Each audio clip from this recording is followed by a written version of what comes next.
Hello दोस्तों, ये मेरा 2 साल पुराना कागज़ी वैरायटी का लेमन प्लांट है और इसमें 100 से भी ज़्यादा नींबू लगे हैं।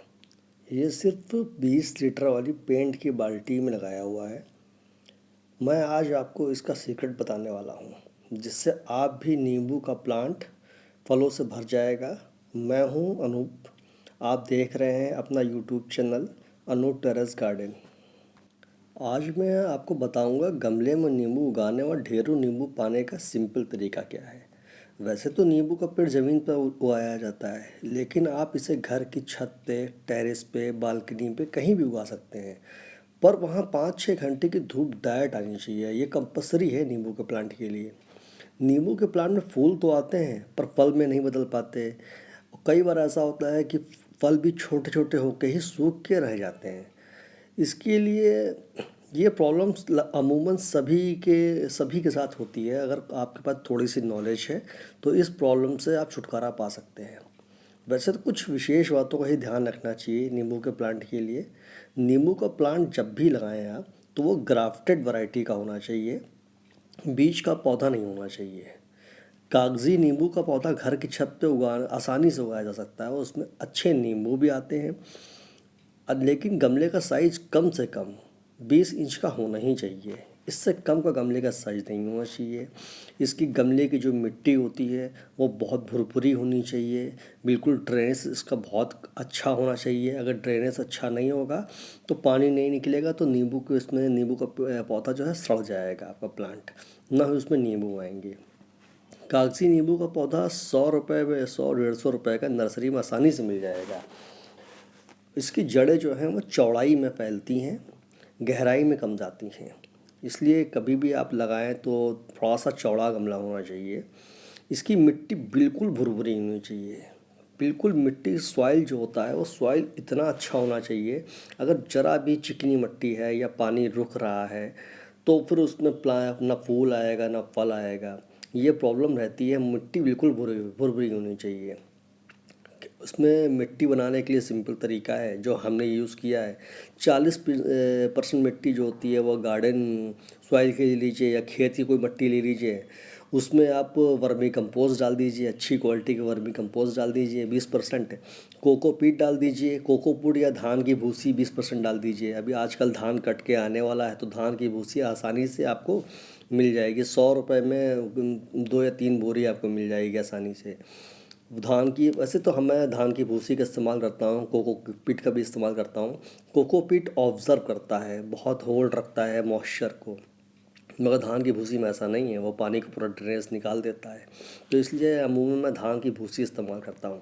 बाकी 10% आपका 40% सॉइल हो गया, 20% वर्मी कंपोस्ट हो गया, 20% धान की भूसी हो गई। बाकी के जो 10% बचता है उसे गोबर की खाद है, बोन मील है, नीम खली है, इन सब चीज़ों का इस्तेमाल करके मिक्स करके आप डाल दें और रेगुलर बेसिस पे डालना चाहिए। जब भी आपके फूल आ जाएं, नींबू के पौधे में फूल अगर आ गए हैं तो आपको इसमें 15 दिन के अंदर कंपलसरी है खाद डालनी ही डालनी है।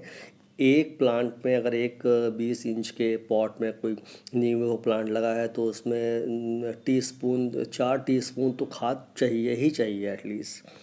नींबू के प्लांट को धूप बहुत पसंद है। इसे सेमी शेड या शेड में कभी नहीं रखना चाहिए, ना ही ये इंडोर प्लांट है।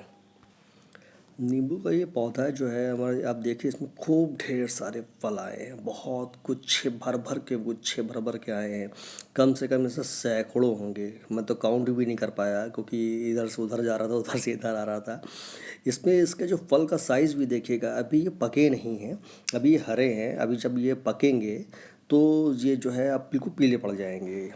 इनका छिलका जो होता है वो हल्का छिलका होता है। इसकी वैरायटी अच्छी होती है अगर इसमें खाद पानी प्रॉपरली। अब इतने फल आए हैं तो जाहिर सी बात है इसको जो है खाद चाहिए ही चाहिए होगी। खाद तो बहुत मस्ट होती है। जब भी आपकी फूल आने शुरू हो जाए उसी टाइम से आप खाद डालना शुरू करते हैं। खाद का रेशियो भी अच्छा होना चाहिए।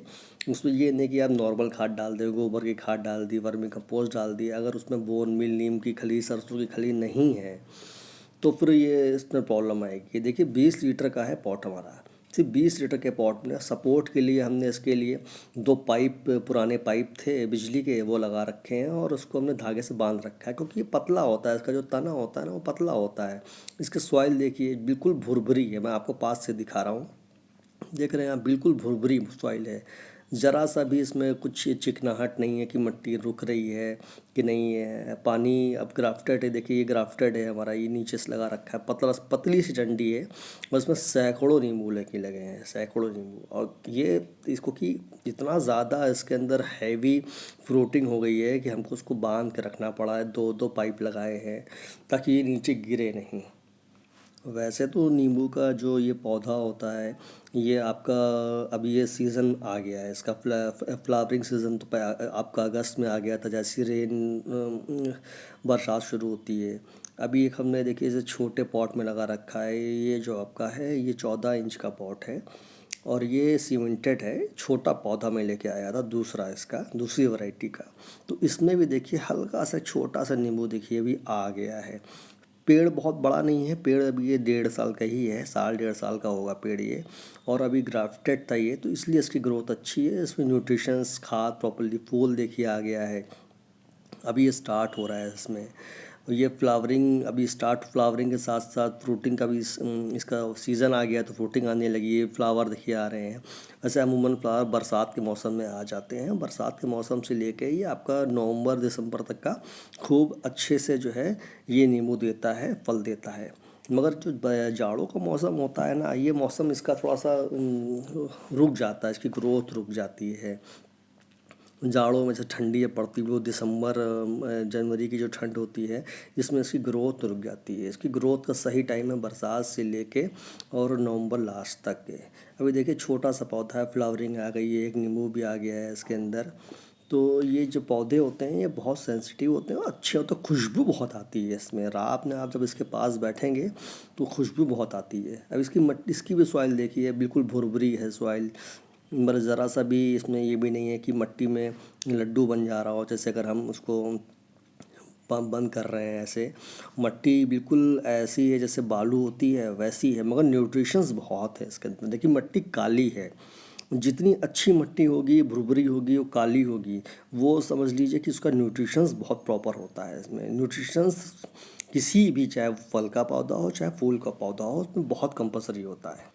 मिट्टी में अगर न्यूट्रिशंस नहीं है, देखिए एक उंगली से मैं सिंपल तरीके से इसको खोल दे रहा हूँ, इसमें अगर न्यूट्रिशंस, मिट्टी का जो होता है, आपका ड्रेनेज सिस्टम भी ठीक होना चाहिए पॉट का। अभी ये छोटा पॉट है तो उसको हम चेंज कर देंगे। अभी देखिए आज संडे, आज ट्यूसडे है, दिवाली के बाद का दूसरा दिन है।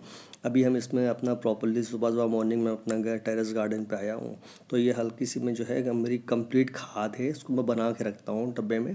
इसमें आपका वर्मी कंपोस्ट है, गोबर की खाद है, नीम खली है, सरसों की खली है, बोन मील है। ये 5 चीज़ें तो कंपलसरी मैं रखता हूँ, डालते ही डालता हूँ। और कोई पेस्टिसाइड इस्तेमाल नहीं करता इसके ऊपर, कुछ नहीं, सिर्फ नमक का पानी का घोल अगर कभी डालना होता तो डाल देता हूँ।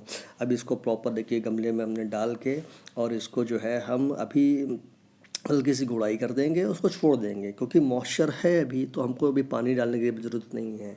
अभी आज मौसम भी ठंडा हो गया है, इसलिए हमने सुबह डाल दिया खाद का, वरना अमूमन मैं खाद का इस्तेमाल शाम को ही करता हूँ।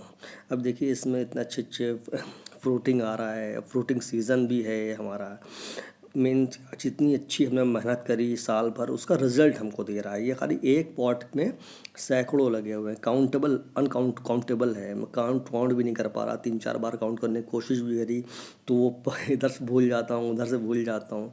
अब देखिए हल्की सी इसकी गुड़ाई कर देता हूँ मैं, बिल्कुल ज़रा ज़रा, आधा आधा इंच, इससे ज़्यादा को करनी भी नहीं रहती है। अपना गुड़ाई कर दीजिए, मिट्टी बस पलट जाए, जो खाद है वो मिट्टी में अच्छे से मिक्स हो जाए। शाम को जब मैं आऊँगा, दोस्तों चैनल को लाइक और सब्सक्राइब करने के लिए बहुत बहुत धन्यवाद, और चैनल से बने रहने के लिए।